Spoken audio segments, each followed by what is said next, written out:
All right, what's up, everyone? This is the Osmo.com NHL Hit the Ice show. We've got just 4 games to talk about for today. If you guys were just watching the March Madness show over there, I think they're just about to finish up, so maybe some people hop in after that. I see some people in the chat talking about Dallas last night. Dallas screwed me. I was overweight on Blues and lost money. Yeah. So St. Louis 3, I mean, they were just the absolute stone cold nuts, like right off the bat. And so that was fine. I mean, I had St. Louis 3. I had some St. Louis 3.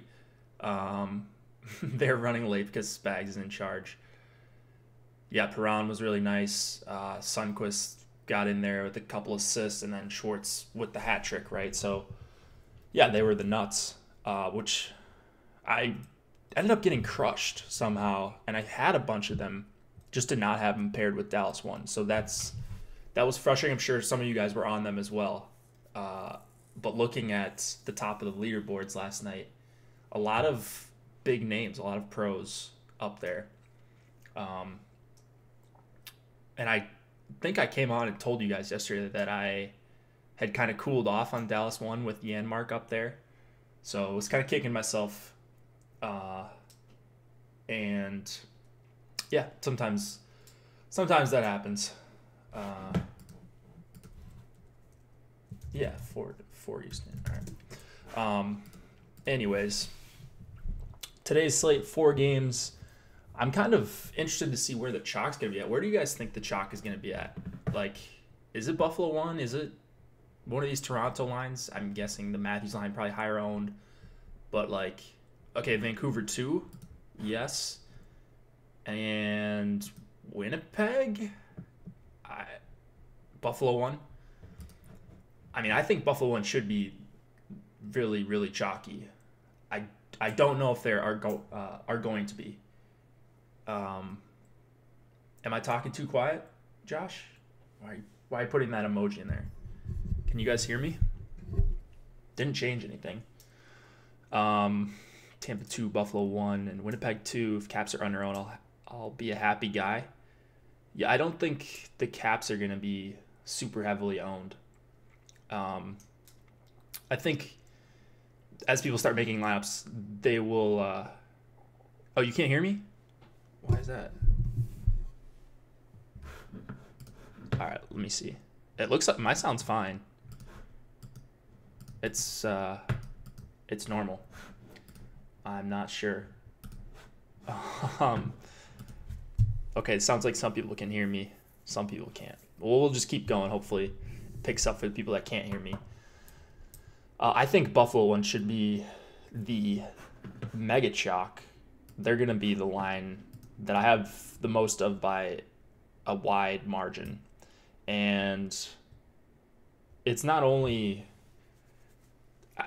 I mean, I just rarely have lines grayed out this good of values when they're over like 17K. And they're kind of expensive, not really. You see Osmo's got them all as A values. Stack, they're an A value as well. 8 points grade, all that. So I've not only got them as my highest raw point stack, they're by far the best value of any of the top tier stacks. So for me, that makes it easy. Like, if they're going to be owned, I don't think they're going to be as owned as much. Like, I don't think they're going to be 40% or anything like that. I think they might get to 30 in some tournaments. I think in like the $5, my favorite tournament, not my favorite payout structure, but my favorite tournament, the one that I max enter in, I think they're probably going to be over 20. And that's okay on a 4-game slate. I don't think that's outrageous. Maybe they get to 25. It doesn't matter. Like, I'm just going to play the best plays. And I think they are by far the best play. So we can go through this game. Alex, once again, did the 3-2-1 strategy last night on a 10-game slate. So that's a bit telling. That looks like that's what he's going to be doing for the foreseeable future in NHL. So maybe we could play around with that setting a little bit. We did that, I think, on Saturday. And, yeah, just something we don't often see. The old 3-2-1. Burned him a couple times on Sundqvist, I think. If I remember correctly, maybe not. Looks like we got enough people to kind of get started. Got close last night. Came in fourth in the $4 DK tourney with the 4-3-1. Nice. Yes, St. Louis 3 plus Pietrangelo. That was kind of the way to go. And then I had a couple Florida ones with St. Louis 3 on FanDuel. I don't know if I had a Dallas one there. I don't think I did. So that hurt me. Didn't have the right combo. It was only halfway there. And then I was lower than the field on Pietrangelo as well. So that also hurt me. Hit that like button. Yeah, feel free to hit that like button. If you like this, it helps us out. St. Louis 3, if you're calling Perron line 3. Yeah, they were listed, I think, as St. Louis as the third line on like daily faceoff. So that's usually what I go by, because that's what Fantasy Country goes by. Dougie was ham. Yeah, he scored. All right, let's go through these games. First game on the slate, I already talked about it a little bit. Maple Leafs and Sabres. We've got a 3.5 implied total for Toronto, 3.2 for the Sabres. Garrett Sparks in net against Carter Hutton.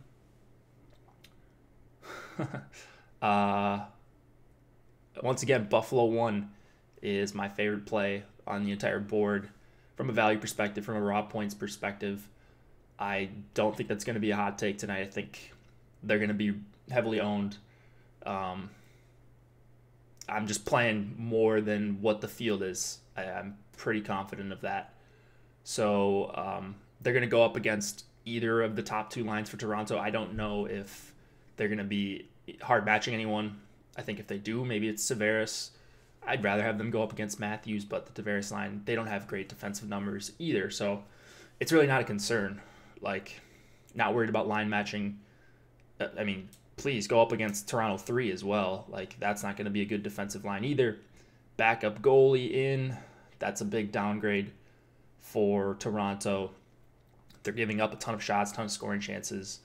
And then I don't want to say Buffalo's a one-line team because Rodriguez and Sheary have been okay lately. They've been producing a little bit. But just a stacked top line and not a ton after that, in my opinion. So that 3.2 total, maybe, hopefully, we'll get some people off Buffalo 1. But yeah, they should be right up there with the top-owned stacks tonight, if not the top-owned. On the other side, I prefer the Matthews line. Matthews, Nylander, assuming he plays, and then Andreas Janssen. Just really good value there. Hyman almost 5K, and then Tavares and Martyr. You're not really getting a discount on them. Not that you need a discount against Buffalo. Shirley could shoot out here, especially with Kapanen back. That also helps. The Leafs, for me, I kind of want lines that I don't think are going to go up against Eichel for the most part. That line's just been so good at generating scoring chances, kind of like what Homer Cleese says, the path of least resistance. So you want whichever line's not going to see a ton of Buffalo 1. I think there's a good chance that the Matthews line doesn't see the majority of time against them. Nylander doubtful as of now. I heard game time decision. What is he dealing with, by the way? Does anybody know what his injury is? Or is it the flu? Well, let me just do a quick Twitter search. Coach expects him to play.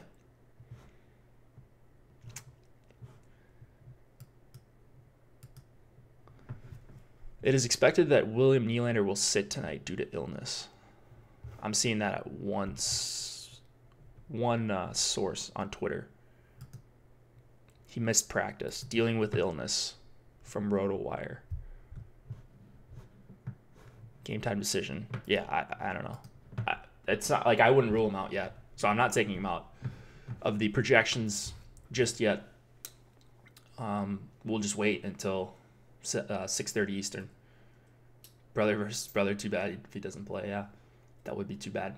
So the rankings as far as stacks for me go, Buffalo 1, Toronto 2, the Matthews line, then pretty similar on both Toronto 1 and Toronto 3 here, but probably going to be lower than the field on Tavares and Marner. And I'm usually never lower than the field on them. So hopefully tonight isn't the night they decide to go off. Like I said, I do like Kapanen with Kadri there. I just don't know how they're going to be defensively. I thought I was going to get to more Buffalo too, just because my projections really, really love Buffalo as a team here, but almost all of that is going to the top line. So I think Buffalo 2 could be sneaky popular, at least Sheary and Rodriguez. Like, I think they might see double-digit ownership, which isn't a huge deal, but like, don't expect you're seeing you're not getting a 3% owned line here. So you might be getting an 8 or 10% owned line, and that's still a fine play, but I think some people think they're being sneaky with them. I don't know that that's necessarily the case. The toughest decision here for me is the Buffalo defenseman and kind of what to do with them. Just as players, like, I like all of them. I like Ristolainen, Dahlin, and Montour, so it makes it tough. And I think they're all priced appropriately. Dahlin gets the bump because he's on the top power play, but it's not like the Leafs take a ton of penalties. So maybe he comes in a little bit over-owned. What I'm doing as of now is just kind of spreading around Buffalo ownership for the 3 guys that play on the power play and not taking a big stand. I'm assuming because we see Ristolainen and Montour with the power play 2 tags that I'll be probably over on both of those guys, but they have been swapping around the power play a decent amount as of late, so you could see a switch here. And honestly, you're not really playing a ton of teams against the Leafs for power play anyways. It's just an extra bonus that you've got a line with full power play correlation. Morgan Riley is a perfectly fine play at 6,400.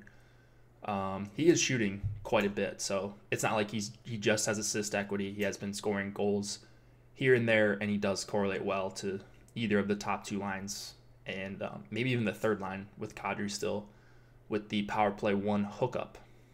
Muzzin seems like he breaks a short slate every once in a while. He is a guy that I'm going to have a little bit as well, but I think that's more of a product of me using uniques rather than my projections just really loving him, if that makes sense, on Fantasy Cruncher. Goalies here, unfortunately, playing a good amount of Hutton. I'm correlating in some of my lineups, not all of them. I don't think it's necessary to correlate in all of them on a 4-game slate, or at least force them in. If you get there organically, that's fine. But yeah, I am going to play some Hutton. I think this is a pretty winnable game for the Sabres, and there's going to be a lot of volume on both sides, I think. Any idea who will take Nylander's spot if he doesn't go? I would think they're probably going to move up Kapanen, and then who's the guy? Ennis comes in the lineup. They probably move Brown up to Kadri and Marlowe's line. That would be my guess. That is pure speculation. If you're crunching, I would wait, or maybe you don't have this luxury, but try to wait around for this news, because it's kind of a disaster to try to. You can't global swap from Nylander to Kapanen because you're global swapping up. FanDuel has that capability where it will let you just swap up in the lineups that it works in. So you're going to have to keep an eye on this and recrunch at 6:30 once we figure out if Nylander is in. All right, so this should be a fun one. By the way, speaking of fun games, last night I thought would be some fun hockey. It was not at all. The late games were a little bit better, but wow. I mean, I was just waiting for stuff to happen. Got ready, got on my couch, had some food, Chipotle, of course, and just nothing happened. So that's just the worst. Didn't even see some entertaining hockey. So I was just tilted for a number of reasons last night. More again? I could be more. Yeah, Josh, I think you might be right. All right. So let's go to the next game. We've got the Lightning and the Washington Capitals, 3.5 implied total for the Lightning, 3.3 for the Caps. Andrei Vasilevsky and Braden Holtby in net here. All right, line matching. I think I like to get back to line matching. I think there is an edge in line matching, and projections have become really, really good from what I've seen, and but they don't always account for line matching. So that's something I try to take into account in my projections. So if you use that throughout the day, I'll go and tweak certain guys based on how I think they're going to match. So would definitely recommend doing that if you are, big in NHL DFS. If you want to make money at this, there are little edges you can find, and anything's worth it, I think. Backstrom going up against Point and Kucherov, I think, is the clear matchup here. Point and Kucherov kind of known as the top line, so second line against second line, and then kind of Kuznetsov, Ovechkin, Wilson will go up against both the Cirelli line and Stamkos, Palat, and Miller. It's not going to be a hard match for Kuznetsov and Ovechkin. They usually don't have an assignment, so it's Backstrom against Point, Kucherov, and Johnson. And I do like Tampa 2 here. I like the Point line quite a bit. I'm not all that worried about Backstrom, Verana, and Oshie, just when you look at their numbers through the season. They've been okay defensively. Not great, though. I still think they're giving up 11 to 11.5 high danger chances against per 60. And I just think the Point line is really, really, really awesome. The Caps have been much better, though, defensively. So I've kind of been picking on them basically all season, and I don't know if this is the time to get off. Maybe if I thought Tampa was going to be super chalky, maybe this would be the time that I would get off of targeting Washington here. But I really like Point, Johnson, Kucherov. That's going to be a top 2 or 3 owned line for me tonight. Caps are still taking a lot of penalties. They're still not great on the kill, although I think they've been a little bit better at that as well. And I think the matchup against Backstrom is winnable, like I said. So you take 2 of the top guys on their power play, Point and Kucherov. Not only are they on the power play, but they're not passengers on the power play. Like, they're huge parts of it. So there's a difference between being Andre Palat on the top power play and being Point and Kucherov on the top power play. And obviously they're priced like that. But people sometimes see these power play 1 tags on a great unit, and Palat's more of a passenger.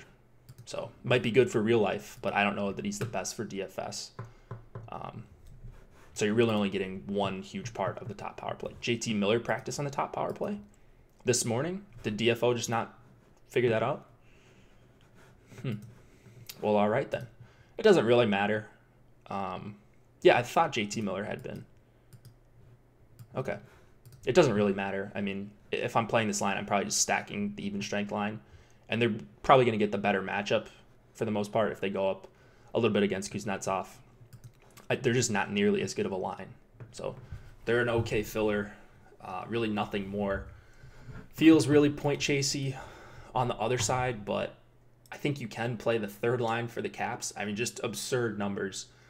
Absolutely absurd. And, they look good too. I don't know that Tampa is the team you want to target a ton at 5-on-5, or the power play, really. But they're still cheap. Eller's been playing well. Connolly's been playing really well. And then Hagelin, obviously, with that speed. They make for a nice little trio there. So I'm interested to see their ownership after a couple big nights in the last 7 or 8 days from them. But yeah, not being as stubborn on them. They cost me a good amount by kind of Xing them out of my pool or only playing 1 or 2 shares of them the other night. So anyways, Kuznetsov, Ovechkin, and Tom Wilson, I think it's a fine stack. It's not someone that I'm prioritizing tonight. And like I said, I'm playing 150 lineups. So, I will have some shares of Kuznetsov, Ovechkin, and Wilson. I think I'm going to be under the field. If you really like the spot for them, if you're seeing something that I'm not, might be a good spot to go heavy on, because you're going to get a low-owned Ovechkin in a low-ish owned Ovechkin. Maybe he's 15% or 18% on DK. So you're going to get a low-ish owned Ovechkin in a home matchup, big game, with a 3.3 implied total. So you just think about it like that. It makes sense. I'm just not doing it because I like the full stack. I like other stacks around this price range, like Buffalo 1.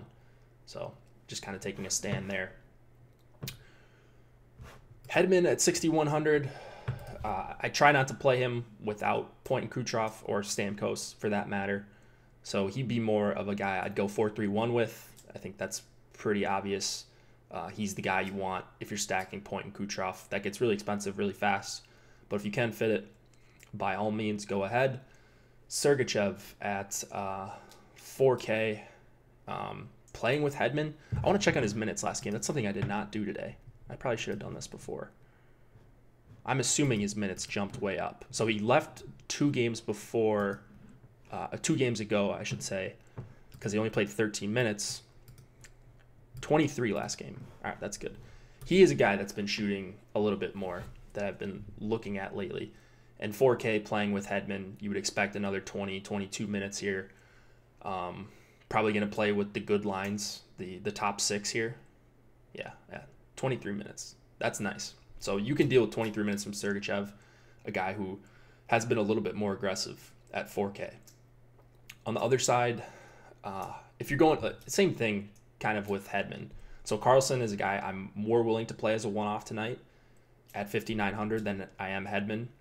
But he's probably a guy that, for the most part, in my Washington 1 stacks, like, I'll get to some Carlson. But outside of that, there is another guy that we'll talk about that's, I think, just a better play and is around the same price. All right, I think that's good for this game. Just to kind of recap, Tampa 2 is my favorite here. Not stopping attacking the Caps just yet, although I'm almost getting there. So this night will be telling. If they can slow down Tampa at 5-on-5, maybe these new additions have really helped them. Nolan out with an illness tonight? No, Nolan's got other work to do. So he'll be back. Actually, we've got one more show tomorrow, me and Nolan, and then I'll be on vacation next week. So you guys will be covered. You'll have Nolan and EMAC. So that'll be a pretty cool combo, I think. You won't be disappointed. All right, let's move on to the next one. I'm going to Arizona. Family trip. So can't play DFS there. But I'll somehow survive. Although I can play DFS one day because I've already entered in my MLB contest. So I'll play the opening day of MLB, then take a few days off. I'll have a few days off before. I'll come back refreshed and ready to take over these last few weeks of NHL and the playoffs, which are just obviously incredible.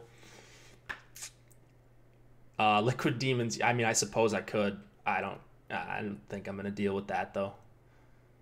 Yeah. I don't think DK would like that very much anyways. All right, Senators and the Canucks. You think Backstrom moved to Washington? Well, he moved up last night. Was no morning rushes. Backstrom? Did he? Well, let me check on that, Gary. I did not. I thought I looked at the line combos. Let me see. They did play last night. I forgot about this. All right, Gary keeping me on my toes. Nice. Nice. Caps forward lines. Gary, you are right. You're dead on, actually. Ovechkin, Kuznetsov, and Wilson played 7 minutes. Ovechkin, Backstrom, and Wilson played almost 7 minutes. So maybe we could see a little switcheroo here with Kuznetsov and Backstrom. Might be a good night for some... it might be a good night for some late swap optimizers. So if you guys are around and you use Fantasy Cruncher, get familiar with the late swap optimizer because that could be a change. Where are they priced at? 54 and 58. Yeah, so if you have Kuznetsov in, yeah, Gary got that by both Nolan and I, which usually doesn't happen. Maybe I'm slacking today. I don't know. Am I slacking, people? Yes. So you're gonna want to pay attention. I mean, you can play Backstrom here regardless and swap down, or calculate more or something like that in Fantasy Cruncher if you're using Fantasy Cruncher. Make some of your lineups with Kuznetsov. Make some of your lineups with Backstrom, Wilson, and Ovi. I think there's multiple ways to attack this anyways. The Caps are a team you can almost always power play stack anyways. But I like that. I like that. Digging into stuff, Gary. That's a good catch by you. So, yeah. Yeah, I'm slacking. A couple days before vacation, I am slacking. All right. Oh, by the way, cheat sheets are out, stacks are out, all that stuff.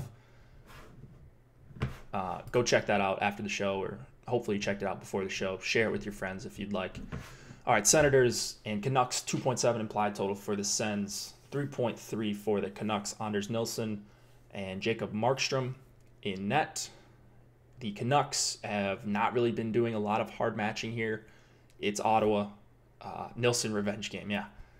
I forgot he played for Vancouver. That was earlier this season, wasn't it? Yeah, you had a bunch of big wins for them early when they started off hot, right? Yeah, Nilsson's playing. He's confirmed. Anyways. Patterson, Levo, Besser, they are all going to be chalky. I don't even know that Levo is going to get left off here much at all. So it's not like a Zach Hyman situation where you could full stack them and kind of play around the field and you'll still be over on the guy that people leave off. Levo, power play 1 and cheap. So he's going to get very chalky, as is Pedersen and Besser. And, it makes sense why. The problem for me, and it's not even really about Vancouver here. Well, it is a little bit about Vancouver. Third game in 4 nights. Like there are reasons that you could come up with to not play them. If you just go by numbers, by what Vegas says, Vancouver should put up a good pile of goals. Maybe you get the inspired Anders Nilsson performance. Anyways, the reason that I'm not going to be as heavy on Vancouver 2 is, again, just because Buffalo won. So I'm just hammering Buffalo 1, and a lot of these other stacks in their range are going to get kind of squeezed out because of that. So going to be underweight. If they're 20%, I'm comfortable being at like 10 to 12. So definitely leaving myself quite a few outs on Vancouver 2 because I recognize it is a good spot. Whatever Vancouver considers the top line for Ottawa, they're not going to have to face it, so they will get the better of the matchups against Ottawa. Any matchup against Ottawa is pretty good, and nothing bad to say about Vancouver 2. I think I'm just going a little bit different as far as the chalky line I'm really going hard at. The Horvat line, I thought I would get more of. It's just Pearson and Eriksson. Well, they were good against Chicago, oddly enough. I don't know that they're going to be that good of a line, but at the same token, they were good against Chicago. Chicago is awful defensively. Ottawa is, right there. Like, those are the 2 worst defensive teams in the NHL. So could they be good again? I think they could. I'm still not getting there. They're probably going to be in more of a shutdown role. Maybe they go up against Pajot and Kachuk and Veranu. Is that how you pronounce his name? Veranu? I guess I never really thought about that. Anyways, you guys know I'm not the greatest at pronunciation, but this guy has been active, like I've said.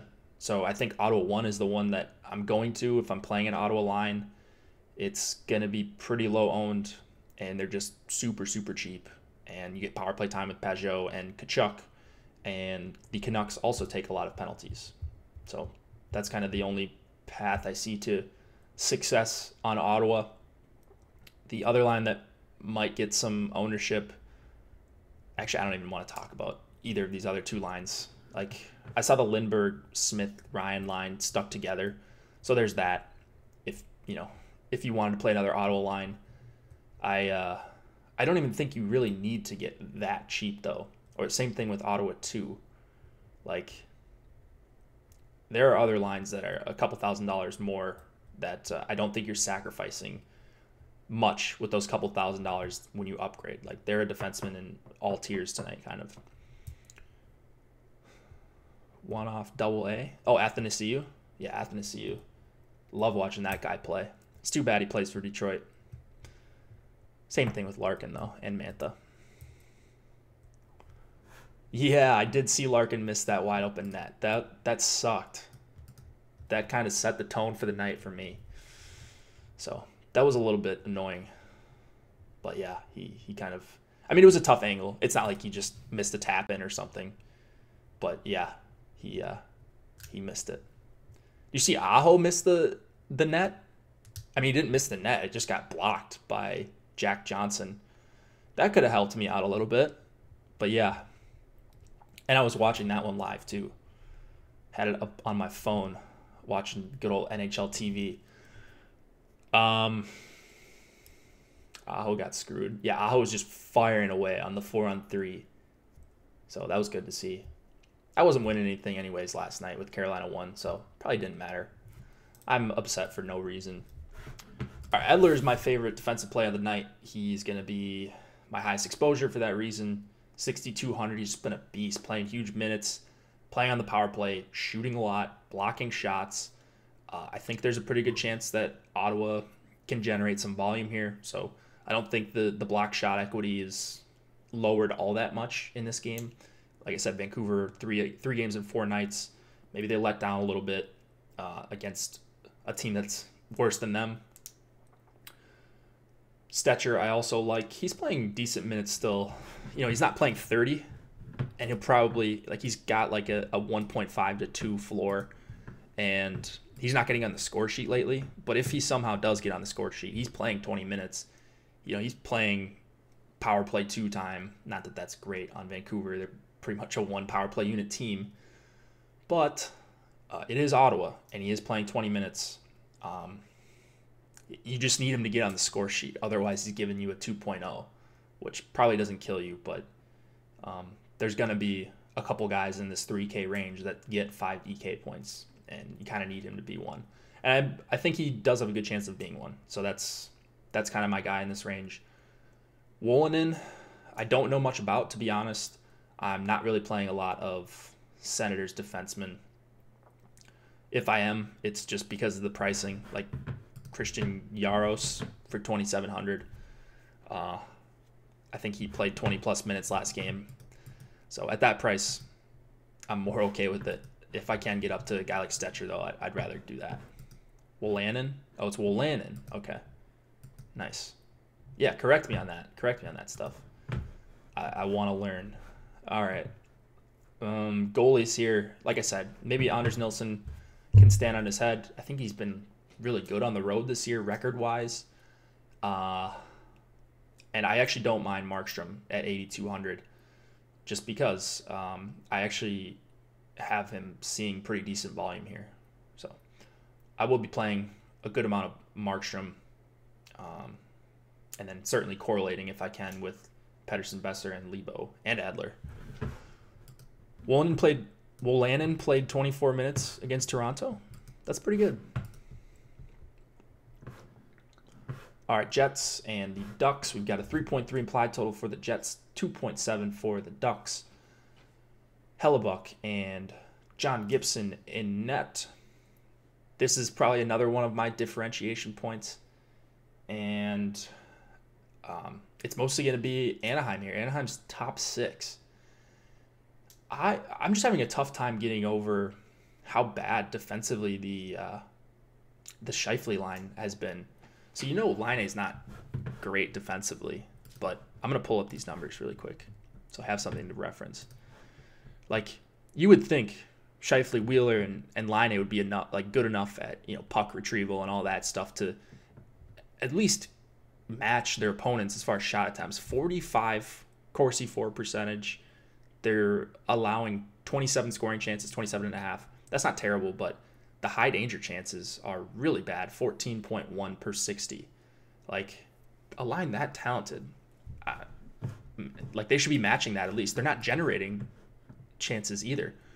23 scoring chances, 4 per 60, 9.5 high danger chances, 4 per 60, 52 Corsi 4 per 60.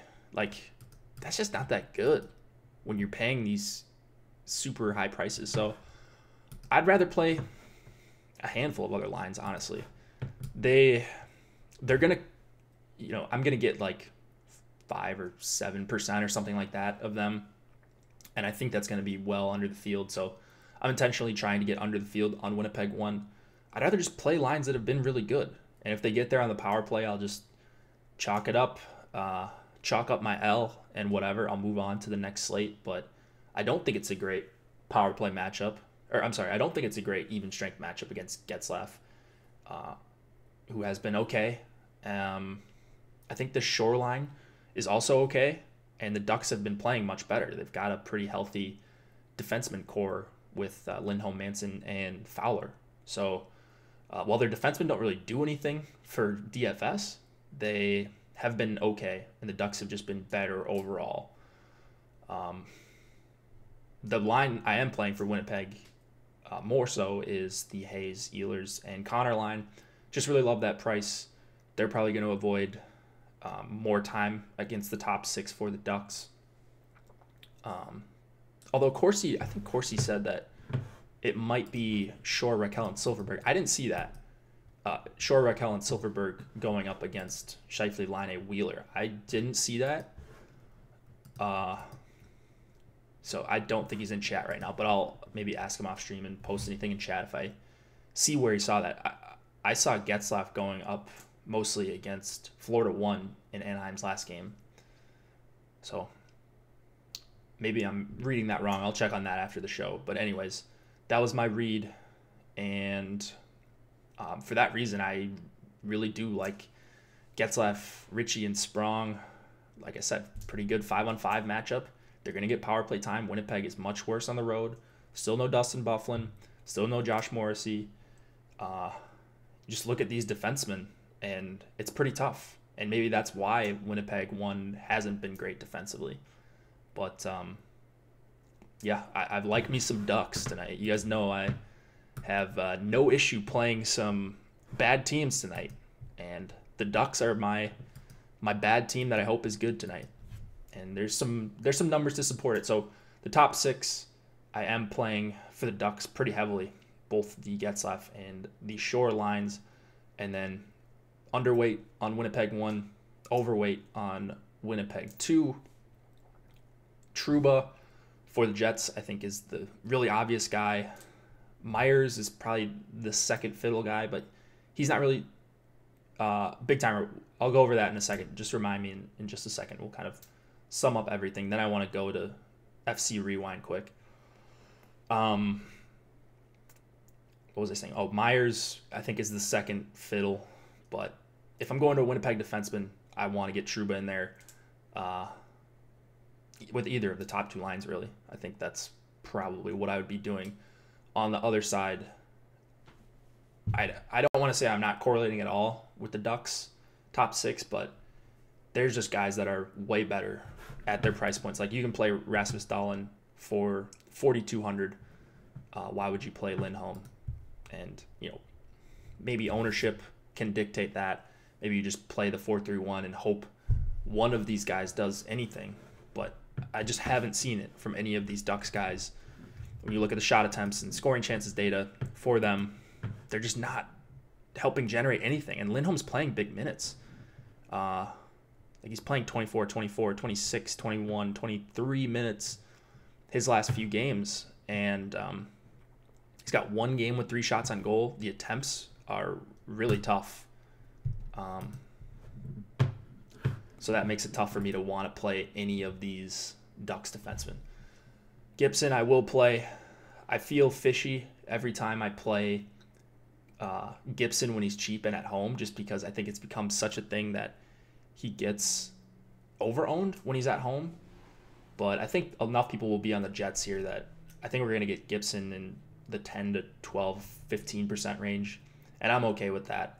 So I'll play Gibson. I really want to correlate, if you can, with Getzlaf, Ritchie, and Sprong, or Raquel, Short, Silverberg, because they're going to need to do some scoring. The Jets are not going to. He's not going to shut out the Jets.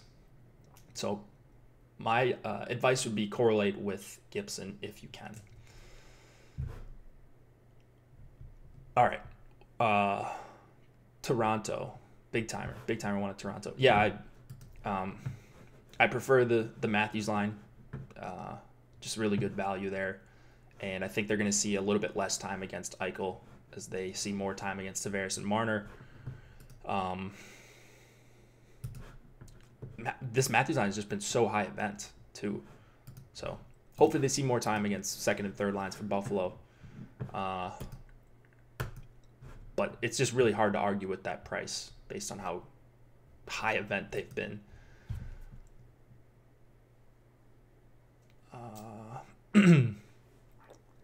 Gibson is a good play for the price. Should see some shots. Yeah, I do agree. I think volume's never really an issue with Gibson at this point. And his price is usually low as well. All right, so just kind of a quick overview. I'll just talk about some of these lines that I really like, and you can assume the rest I'll be pretty low owned on. Buffalo 1, my favorite of the night. Toronto 2, one of my favorite filler stacks / mid-tier options below Buffalo 1. In this game, Tampa 2, I think, is the best line here, and you're going to have to pay up, of course. But after that, I'm not really crazy about anything else in this game. Keep an eye out for Backstrom swapping with Kuznetsov. If that does happen, oh man, I just thought about this now.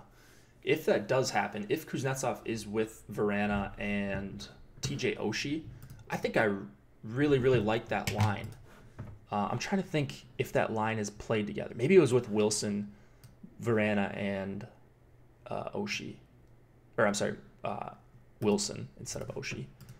Let me check on these numbers really quick, because I know one of those lines has played super high event, and it's Kuznetsov, Verana. I just can't remember the other guy. Kuznetsov. So I'm going over to Natural Stat Trick right now. Check out the player tools, or the line tool, I think it's called. Is it Kuznetsov, Wilson, and Verana? Oh, yeah, it was with Wilson. Let's see if they've got any time with Oshie. 40 minutes, and they've played really high event. Wow, 71 Corsi 4 percentage. 40 minute sample. That's nothing, but looks pretty good in the 40 minutes. Better than looking bad, I suppose. I like it. So keep an eye out for this. Maybe this is where we decide the slate tonight.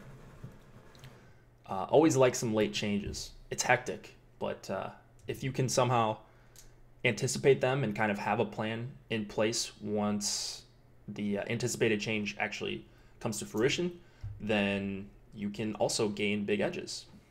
So pay attention to those lines. I'll certainly be doing that. We'll have to wait until 7:10 Eastern before I go out and buy food or whatever. Who's the STL 3 for tonight? No one. All right, this game, Vancouver 2 is chalk. I'm not quite with the chalk on that line. Using this line a little bit as a filler as well. And then the last game, really like the Ducks top 6. Going pretty heavy on Hayes, Connor, and Ehlers, and then underweight on Scheifele, Wheeler, and Laine. guess I'm going to have to rationalize my laziness by saying I like Washington PP and play Backstrom and Ovi. Well, there you go. You could do that. You could go Backstrom, Ovi, and Oshie or something like that. You're going to get 2 out of 3 of those on the same line, you know. So that's a way to go. I just don't know that it's a great power play spot for the Caps. All right, what am I going to here? Oh, okay. This is from last night. This is Fantasy Cruncher Rewind. If anybody wants to go to this is Fantasy Cruncher. This is a premium tool, so you can sign up through us or on the Fantasy Cruncher website. Rewind, DraftKings. This is completely free to anyone. Use this. Like, this will help you become a better player. Go on the contest data. You can reload projections in, or you can maybe have saved projections. Run your normal rules. Try to recreate the winning lineup from the night before, or a top 5 lineup or something like that. See where you kind of made mistakes. You should definitely be using this tool if you are an MME player, or even if you're not an MME player. Try to replicate what some of the pros are doing. Try to replicate what Osmo's doing. Try to replicate what Tom, JK321, try to replicate what, who's the other top? Testosterone, of course. Brick, Slewfoot, like all these guys, like you should be trying to replicate their lineup construction that you see. And this is a great tool to use, and it's completely free. So there's my spiel on FC Rewind. You guys should all be using it because there's really no excuse. It's free.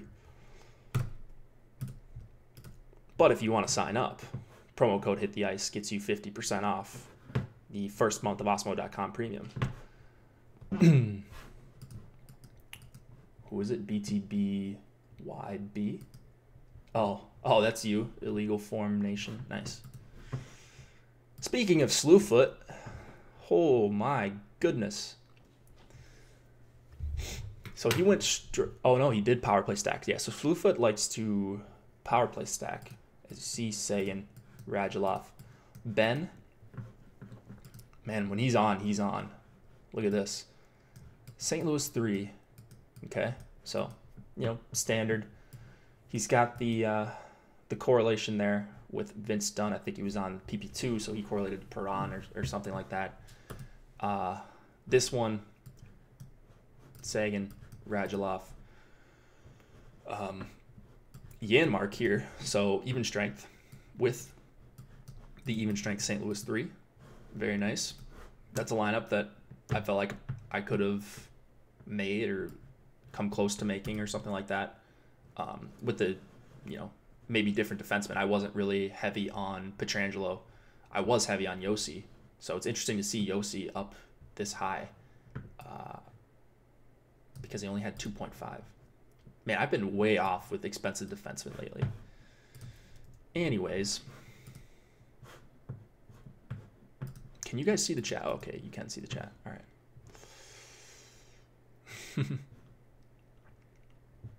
I mean, you can check what I do, too. I basically tell you what I do every slate, though.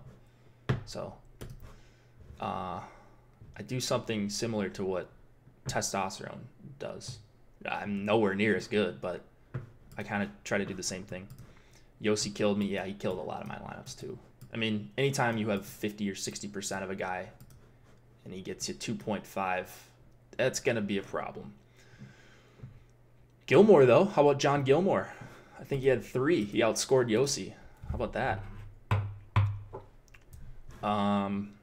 So, yeah, Slewfoot just crushed this tournament yesterday. It looks like he's using 3 uniques last night. So these guys were unique. 3 uniques. Maybe 4. Maybe he was using 4. No, I think it is 3. It's 3 or 4.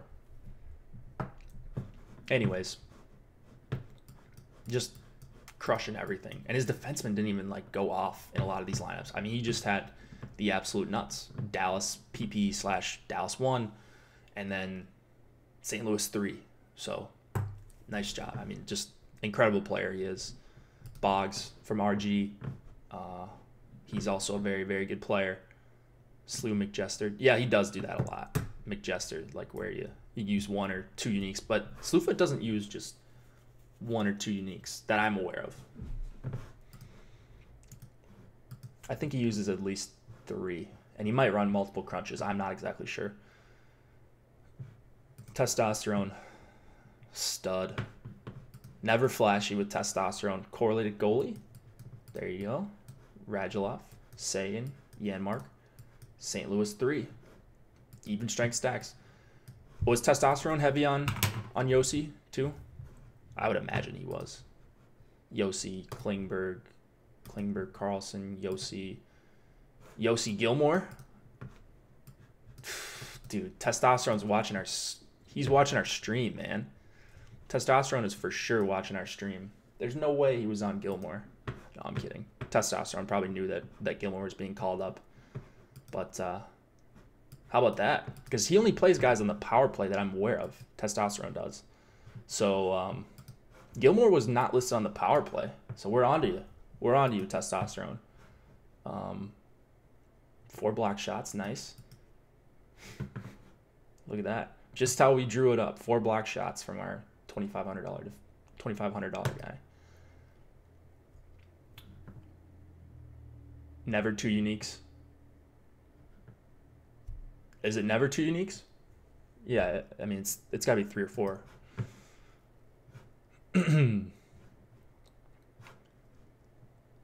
Yeah, Testy watching right now. Yeah, Testosterone. If you could just give us the nuts, that would be great. Just send me the CSV. Put it in the Slack if you're in there as well. I'll feel free to upload that. You can take the night off. I'll buy you a nice dinner or something afterwards. Anyways, yeah, it's always the same thing from Testosterone, which I like. You can try to replicate this. He's really good with exposures, though. You're probably not going to be as good as him with that. And you see he goes super heavy on 1 or 2 defensemen. Vasilevsky or Markstrom. I mean, yeah, those are... Well, I don't know if Vasi's going to be super chalky.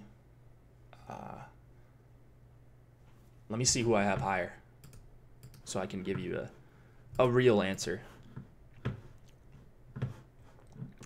I have Markstrom for more points. Barely. So there you go. More of a win equity thing. Vasilevsky's the way better goalie. Winnipeg goalie is going to be Chalk. I don't know if he's going to be. Hellebuck?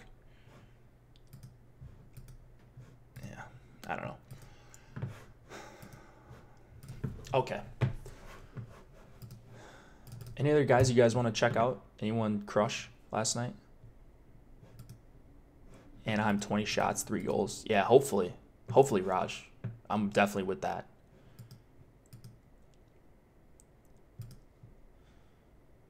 All right. Oh, here's Alex. That's right. I wanted to check Alex. Alex Baker, Awesemo, so you guys know. Look at this. 60.5. Looks like he did not have a ton of success. Like me.